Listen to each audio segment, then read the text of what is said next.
গভীর বনের মধ্যে টুনি তার এক ছেলে ও মেয়েকে নিয়ে বাস করত। তাদের নাম ছিল অপু ও পিয়া। একদিন টুনি তার দুই ছেলে মেয়েকে বলে, তোরা কোথাও যাস না কেমন? আমি বনে চললাম, কিছু ফল পেড়ে আনি গা। সেগুলো বাজারে বিক্রি করে যা টাকা পাবো তাই দিয়ে তোদের খাবার কিনবো, বুঝলি? মা আমরা যাব তোমার সাথে, তুমি আমাদের নিয়ে চলো। না না, আমি তোদেরকে নিয়ে যাব না। বনের মধ্যে অনেক জন্তু জানোয়ার আছে, তোদেরকে যদি দেখতে পাই তাহলে তোদেরকে জ্যান্ত চিবিয়ে খাবে। তাই আমি তোদেরকে নিয়ে আর বিপদ বাড়াবো না, বুঝলি? না না মা, আমাদেরকে নিয়ে চলো তুমি। তোদেরকে নিয়ে কি যে করব দেখিছ, যা হবে দেখা যাবে। এই বলে তারা বনের দিকে রওনা দেয়। এবার তোরা এই গাছের নিচে চুপচাপ বসে থাকবি, কোথাও যাবি না, বুঝলি? আমি যাই, পাশে ফল পেড়ে আনিরা। বেশ মা, তুমি যাও, আমরা কোথাও যাব না, আমরা এখানেই থাকবো। এরপর টুনি পাশে গিয়ে গাছের ফল পাড়তে থাকে।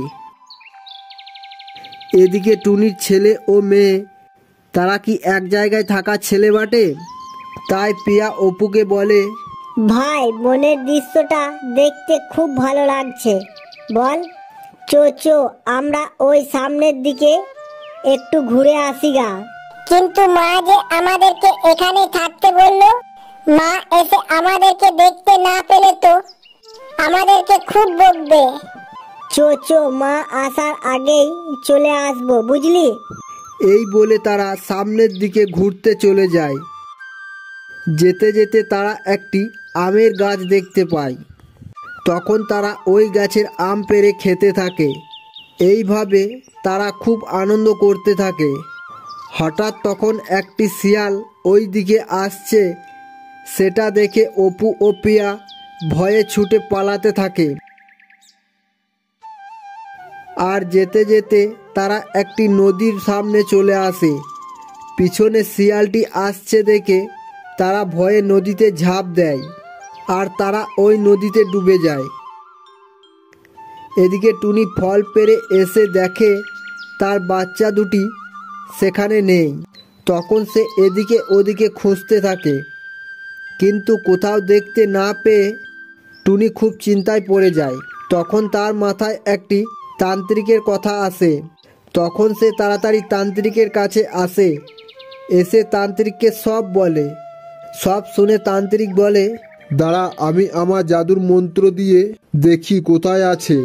তখন তান্ত্রিক তার মন্ত্র দ্বারা বুঝতে পারে যে বনের মধ্যে একটি নদীতে তার বাচ্চা দুটি ডুবে গেছে।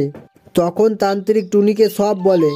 সব শুনে টুনি বলে, কিছু একটা উপায় বের করুন তান্ত্রিক মশাই, না হলে যে আমি ওদের জন্য মারা যাব। দাঁড়া, এর একটি মাত্র উপায় আছে, কিন্তু সেটা তুই পারবি তো? বলুন তো, যা করতে হবে আমি তাই করব। কলা গাছে সোনার আপেল। কি? কলা গাছে সোনার আপেল? এটা কিভাবে সম্ভব? ওই সোনার আপেলটা নদীতে ফেলে দিবি, তাহলে তোর বাচ্চারা আবার ফিরে আসবে। কিন্তু আমি এই কলা গাছে সোনার আপেল কোথায় পাবো? এই নে।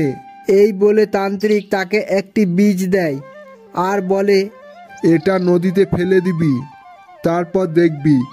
সেটা নিয়ে টুনি ওই নদীতে যায়, গিয়ে বীজটা নদীতে ফেলে দেয়। আর ওই বীজ থেকে একটি কলা গাছ বের হয়, আর তাতে সোনার আপেল ধরে রয়েছে।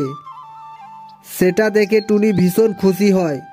তারপর টুনি ওই গাছের আপেল নদীতে ফেলে দেয়।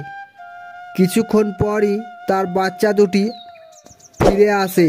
তখন টুনি তাদেরকে পেয়ে খুব খুশি। তারপর তারা মনের আনন্দে বাড়ি ফিরে আসে।